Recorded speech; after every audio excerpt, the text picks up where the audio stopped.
안녕하십니까? 지혜의 샘에 오신 여러분을 환영합니다. 혼란스럽고 어려운 시대를 살아가는 우리 모두는 종종 이런 질문을 던지곤 합니다. 왜 세상은 이토록 고통스러운 일들로 가득 차 있을까?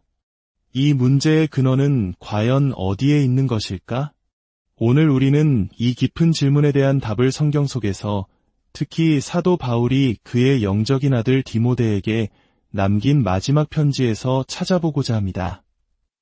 이 말씀들을 깊이 묵상하기에 앞서 이 채널의 메시지가 여러분의 신앙 여정에 빛이 된다면 구독과 좋아요를 통해 더 많은 분들이 이 은혜로운 말씀을 함께 나눌 수 있도록 도와주시길 부탁드립니다. 여러분의 작은 동참이 하나님의 말씀을 세상 끝까지 전하는 귀한 사역의 일부가 될 것입니다. 이 영상을 보시는 모든 분들의 삶에 하나님의 크신 축복이 함께하기를 기도합니다. 자, 그럼 디모데후서 3장의 말씀으로 함께 들어가 보겠습니다. 사도 바울은 말세, 즉 우리가 살아가는 이 시대의 마지막 날들에 나타날 현상에 대해 이렇게 경고합니다. 너는 이것을 알라. 말세에 고통하는 때가 이르리니. 바울은 이어지는 9절에서 이 고통하는 때의 근본적인 원인이 무엇인지 정확히 진단합니다. 그 원인은 핵무기나 환경오염, 기아와 같은 외부적인 문제가 아니었습니다. 문제의 핵심은 바로 타락해가는 인간의 본성, 즉 사람의 성품과 행실에 있었습니다. 세상의 모든 심각한 문제들을 거슬러 올라가 보면 그 끝에는 언제나 사람이 있습니다. 바울은 이 시대의 마지막을 살아가는 사람들에게서 나타날 18가지의 심각한 도덕적 결함들을 나열합니다.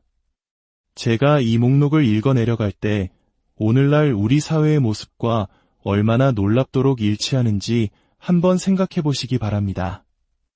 사람들은 자기를 사랑하며 돈을 사랑하며 자랑하며 교만하며 비방하며 부모를 거역하며 감사하지 아니하며 거룩하지 아니하며 무정하며 원통함을 풀지 아니하며 모함하며 절제하지 못하며 사나우며 선한 것을 좋아하지 아니하며 배신하며 조급하며 자만하며 쾌락을 사랑하기를 하나님 사랑하는 것보다 더하며 경건의 모양은 있으나 경건의 능력은 부인하리니 이 같은 자들에게서 내가 돌아서라.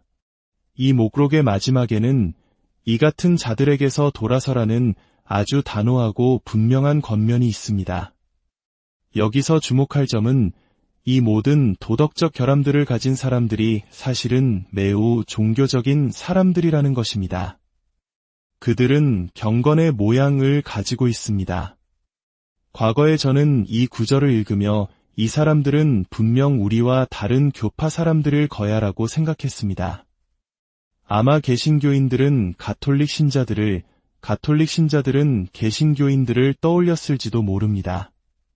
하지만 시간이 지나면서 저는 이 말씀이 특정 교파가 아닌 모든 종교인을 향한 경고임을 깨닫게 되었습니다. 그리고 오늘 이 자리에 있는 우리 역시 종교인입니다. 이 말씀에서 자유로운 사람은 아무도 없습니다. 성경의 위대함은 문제의 현상만이 아닌 그 뿌리를 파고든다는 데 있습니다. 성경이 제시하는 해결책은 언제나 근본적입니다. 바울은 이 구절에서 앞서 나열한 모든 도덕적 문제들의 뿌리가 무엇인지를 첫 번째 구절에서 명확히 밝힙니다. 바로 자기를 사랑하며 즉 자기애입니다. 저는 이 자기 사랑이야말로 인류가 겪는 모든 도덕적 문제의 근원이라고 확신합니다. 이 목록을 자세히 보면 자기를 사랑하며로 시작해서 돈을 사랑하며가 나오고 목록의 끝에는 쾌락을 사랑하기를 하나님 사랑하는 것보다 더하며라는 구절이 나옵니다. 자기 사랑, 돈 사랑, 쾌락 사랑.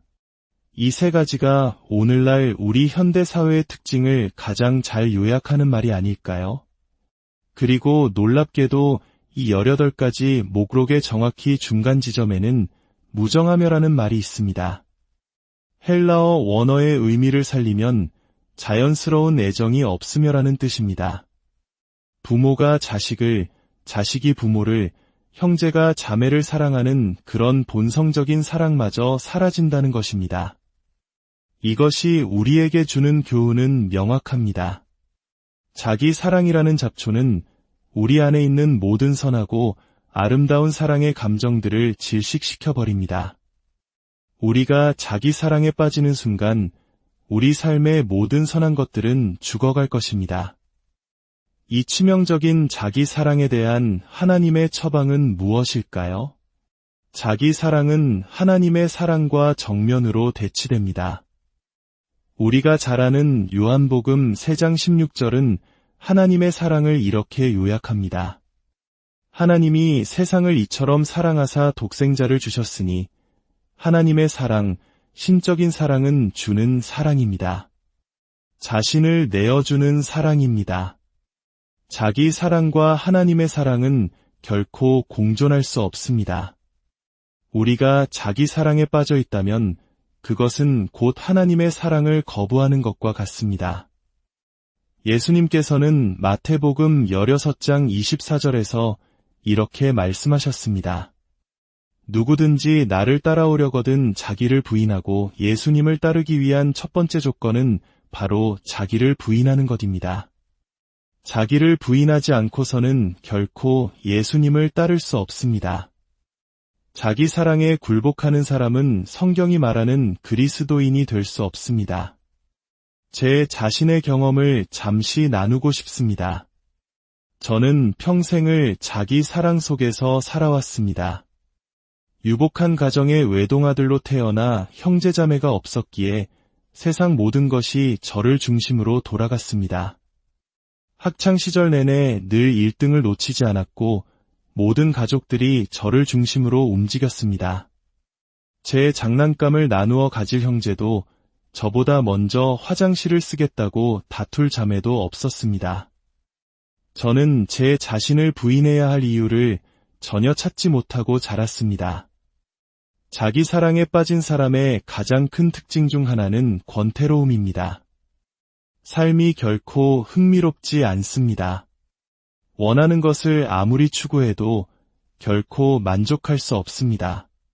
그리고는 항상 다른 사람이나 환경을 탓합니다. 부모님이 나에게 충분히 잘해주지 않았어. 사회가 나를 제대로 대우하지 않아. 직장 상사가 문제야. 이 모든 불평의 뿌리에는 자기 사랑이 도사리고 있습니다. 이 자기 사랑의 해결책은 이미 제시되었습니다. 자기를 부인하라. 부인하다는 말은 어려운 단어가 아닙니다. 그저 아니오라고 말하는 것입니다. 내 안의 자아가 나는 원해라고 소리칠 때 아니라고 대답하는 것입니다. 이것이 바로 자기를 부인하는 것입니다. 이 치유의 과정은 2단계로 이루어집니다. 첫째는 최초의 결단입니다. 더 이상 나 자신의 유익을 구하거나 나 자신의 야망이나 쾌락을 따르지 않기로 결정하는 순간입니다. 하나님은 종종 우리 삶에 어떤 위기 상황을 허락하셔서 우리로 하여금 이 결단을 내리게 하십니다. 제 삶에도 그런 순간이 있었습니다.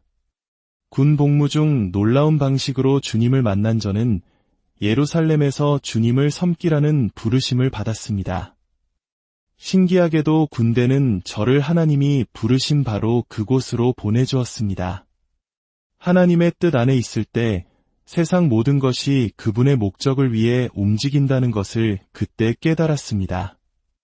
제대할 시기가 되었을 때 하나님은 제게 영국으로 돌아가지 말고 이스라엘에 남으라고 분명히 말씀하셨습니다. 저는 이미 4년 반 동안 집을 떠나 있었습니다. 가족들은 저를 애타게 기다리고 있었고 특히 제가 사랑하는 할아버지는 암으로 이독하셨습니다. 제 기도가 지난 3년 반 동안 할아버지의 생명을 붙들고 있었습니다. 저는 선택의 기로에 놓였습니다. 하나님께서는 만약 지금 너의 부르심에 발을 내딛지 않으면 그 문은 다시 열리지 않을 것이라고 분명히 보여주셨습니다. 저는 엄청난 내적 갈등과 고통을 겪었지만 결국 그 부르심을 따르기로 결정했습니다. 예수님은 나를 따르려거든 내 부모와 형제와 자매와 및 내 목숨까지 미워해야 한다고 말씀하셨습니다. 이는 증오의 감정을 가지라는 뜻이 아니라 예수님의 부르심과 다른 어떤 가치가 충돌할 때 다른 모든 것을 미워할 만큼 예수님을 최우선으로 선택해야 한다는 의미입니다. 하나님의 은혜로 저는 그 선택을 할 수 있었습니다. 하나님께서는 상황을 통해 제가 제 자신을 부인하도록 강권하셨습니다. 이것이 제 인생에서 가장 중요한 결정 중 하나였습니다. 하지만 그 결단이 끝이 아닙니다. 자기를 부인하는 삶은 매일매일의 삶 속에서 계속해서 실천되어야 합니다. 이것이 두 번째 단계, 즉 지속적인 과정입니다. 영적인 삶의 대부분이 그렇습니다. 위기 속에서의 한 번의 결단, 그리고 그 결단을 삶으로 살아내는 꾸준한 과정이 필요합니다. 이 과정에는 몇 가지 구체적인 훈련 단계가 있습니다. 첫 번째 훈련의 장소는 가정입니다. 자녀들은 가정에서 자신을 부인하는 법을 배워야 합니다. 부모님을 존경하고 자신의 뜻보다 부모님의 뜻을 앞세우는 법을 배워야 합니다. 형제자매와 함께 살면서 이기심을 버리고 나누는 법을 배워야 합니다. 이는 우리 한국 문화에서 오해를 중시하는 것과도 일맥상통하는 지점입니다. 이런 훈련을 통해 자연스러운 애정이 길러집니다. 두 번째 훈련의 장소는 헌신된 신앙 공동체, 즉 교회입니다. 이곳에서의 핵심은 사랑으로 서로 종노릇하라는 말씀입니다. 다른 사람을 섬기는 것을 통해 자기 사랑을 극복하는 것입니다. 이것이 바로 성경이 말하는 형제 사랑, 즉 필라델피아 사랑입니다. 하지만 여기서 멈추어서는 안 됩니다. 이것이 오늘의 핵심 메시지입니다. 가정에서의 사랑과 교회 공동체 안에서의 사랑은 하나님이 계획하신 더 큰 목적을 위한 준비 과정일 뿐입니다. 우리는 이 울타리를 넘어 세상으로 나아가야 합니다. 사실 사랑으로 서로 섬기는 원리를 따르는 공동체는 거의 필연적으로 번영하게 됩니다. 더 좋은 집, 더 좋은 차, 더 좋은 직업을 갖게 될 가능성이 높습니다. 그것은 자연스러운 결과입니다. 하지만 바로 거기에 위험이 도사리고 있습니다. 그 번영에 안주하는 것입니다. 가난이 거룩함을 보장하지 않듯이 번영 그 자체가 목적이 될 수는 없습니다. 하나님께서 우리에게 원하시는 궁극적인 목표는 그것이 아닙니다. 궁극적인 목표는 바로 아가페 사랑입니다. 하나님의 사랑, 신적인 사랑, 주는 사랑입니다. 하나님이 세상을 이처럼 사랑하사 주셨으니 우리 자신과 우리 공동체의 경계를 넘어서는 때로는 우리의 인내와 믿음을 한계까지 시험하는 주는 사랑이 없다면 우리는 아직 하나님의 신적인 사랑에 이르지 못한 것입니다. 그렇다면 어떻게 이 아가페 사랑에 이를 수 있을까요? 그 열쇠는 바로 우리가 빚진 자임을 깨닫는 데 있습니다. 사도 바울은 로마서 1장 14절에서 이렇게 고백합니다. 헬라인이나 야만인이나 지혜 있는 자나 어리석은 자에게 다 내가 빚진 자라. 이 말씀은 사도 바울에게만 해당되는 것이 아닙니다. 많이 받은 자에게는 많이 찾을 것이요 라고 성경은 말씀합니다. 바울이 빚졌다고 느낀 것은 바로 복음이었습니다. 그래서 그는 로마에 있는 사람들에게도 복음 전하기를 간절히 원했던 것입니다. 우리 역시 복음에 빚진 자들입니다. 만약 우리가 복음을 전하지 않는다면 우리는 우리의 빚을 갚지 않는 것입니다. 이 빚진 자의 마음으로 우리는 두 개의 영역으로 나아가야 합니다. 첫 번째는 우리와 가장 가까운 원, 바로 그리스도의 온몸된 교회입니다. 하나님께서 우리에게 주신 진리가 있다면 그것을 우리만의 작은 그룹 안에 가두어서는 안 됩니다. 우리는 다른 모든 성도들에게 빚을 지고 있습니다. 그러나 다른 신앙 공동체에 다가갈 때 우리는 당신들보다 더 많은 것을 가지고 있다는 교만한 태도로는 안 됩니다. 그런 태도는 사람들의 마음을 닫게 할 뿐입니다. 우리는 어떻게 당신을 섬길 수 있을까요? 저희가 도울 일이 있을까요?